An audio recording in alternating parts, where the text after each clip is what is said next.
Dear baby girl, a smart single woman lives on less than she earns and saves a portion of every paycheck. So act like a smart single woman and save money every pay period as well. Otherwise, financial success will be impossible if you spend all of your paychecks on electronic gadgets, designer fashions, expensive handbags, expensive cars, and dining out.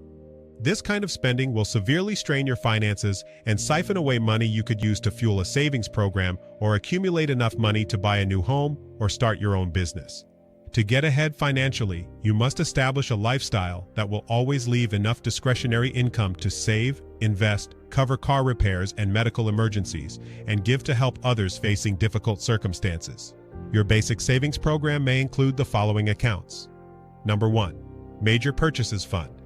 This savings account should be a liquid cash reserve to replace a worn-out refrigerator, washing machine, car, etc. Number 2. Emergency Fund. This account can be a hedge against job layoffs and union strikes. This account should be liquid with at least 3 months' living expenses, plus money for supporting charities that are important to you. Number 3. Retirement Fund.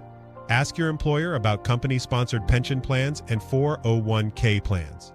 I strongly urge you to consider the benefits of these employer-sponsored programs.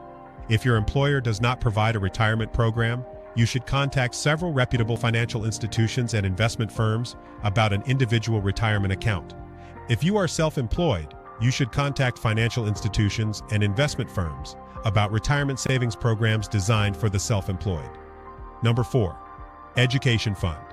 If you set up an education fund, this savings account can be available to educate your children or provide continuing education opportunities for yourself. In closing, always remember, if you need my help when life seems unfair, you can always come home and your dad will be waiting at the top of the stairs. Signed with all my love, your dad.